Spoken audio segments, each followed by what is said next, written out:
कौन जानता था कि 27 अक्टूबर सन 1943 को हिंदुस्तान के सूबा उत्तर प्रदेश के जिला सहारनपुर के मशहूर कस्बा देवबंद में पैदा होने वाले इस फर्जंद को पूरे आलम इस्लाम में किस चमक के साथ तुलू होकर चमकना है कि उनके मुकाबले में बाकी सबकी चमक मान पड़ जाएगी। मुफ्ती मोहम्मद शफी उस्मानी साहब के घर में उनके सबसे छोटे बेटे मुफ्ती मोहम्मद तकी उस्मानी की शक्ल में एक ऐसा गौहरे नायाब पैदा हुआ कि जिनकी चमक से पूरी दुनिया की इल्मी महफिलें बारौनक हैं। अगरचे मुफ्ती मोहम्मद तकी उस्मानी साहब अपने वालिद के सबसे छोटे बेटे हैं, लेकिन वो अपनी खिदमात में अपने बड़े भाई मुफ्ती मोहम्मद रफ़ी उस्मानी साहब से भी बहुत आगे हैं। अगर हकीकत हाल को मद्देनजर रखा जाए तो मौजूदा दौर में अहले हक में उनकी टक्कर की कोई दूसरी इल्मी शख्सियत पाकिस्तान में तो क्या पूरी दुनिया में देखने को नहीं मिलती। 7 बर्रे आज़म में फैली पूरी उम्मत मुस्लिमा में ये एक वाहिद शख्सियत हैं जिनकी बात पर अजम, अरब और दुनिया जहां में फैली उम्मत मुस्लिमा सरे तस्लीम खम करती है और हर मुश्किल घड़ी में पूरी दुनिया के मुसलमानों की पहली और आखिरी नजर इन्हीं की तरफ जाती है। दोस्तों, आपको बताता चलूं कि एक मर्तबा अफ्रीका में कादियानियों के मुताल्लिक गैर मुस्लिम होने के सिलसिले में केस चल रहा था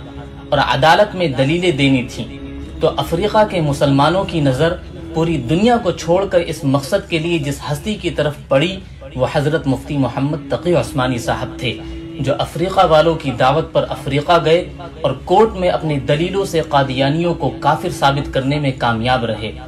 मुहतरम दोस्तों, मुफ्ती तकी उस्मानी साहब वो हस्ती हैं जिन्हें सऊदी अरब एक लंबे अरसे से सऊदी शहरियत देकर चाहते हैं कि मुफ्ती साहब वहीं सऊदी अरब में ही रहें, लेकिन ये दरवेश अपनी मिट्टी से मोहब्बत का कर्ज चुकाने के लिए हरमैन शरीफैन का पड़ोस छोड़े हुए हैं, जिन्हें उनके मुल्क के हाकिमों ने भले ही मुल्क का सबसे बड़ा अवार्ड न दिया हो, मगर दुनिया के बड़े बड़े बादशाहों ने उनकी दीनी खिदमात के एतराफ में उन्हें अपने मुल्क का सबसे बड़ा अवार्ड दिया है।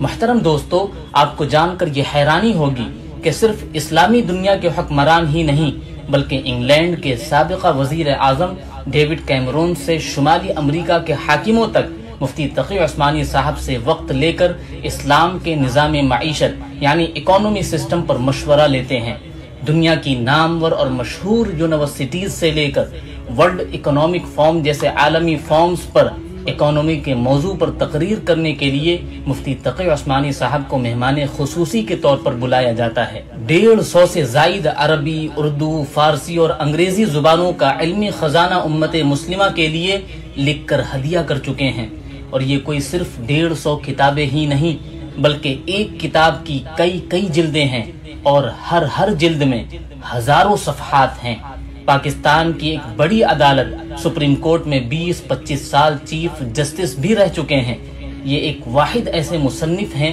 जिन्होंने आसान तर्जुमे कुरान को जमीन की बजाय दुनिया भर में सफर के दौरान जहाज पर लिखा और यूं एक नया रिकॉर्ड भी कायम कर दिया। मुहतरम दोस्तों, मुफ्ती तकी उस्मानी साहब वो पहले आलिम दीन हैं जिन्हें अरबी जुबान पर अपनी मादरी जुबान जितनी महारत हासिल है और अंग्रेजी में भी बेहतरीन महारत हासिल है। इस तरह दोनों जुबानों पर मुकम्मल अबूर की वजह से उनका लिखा गया अंग्रेजी तर्जुमा कुरान आज यूरोप में मुसलमानों के घर घर में मौजूद है, जिससे वो कुरान करीम को आसानी से और सही तौर पर समझ पा रहे हैं। दुआ है कि अल्लाह ताला मुफ्ती तकी उस्मानी साहब को सेहत के साथ लंबी जिंदगी अता फरमाए। वस्सलामु अलैकुम वरहमतुल्लाहि वबरकातुहू।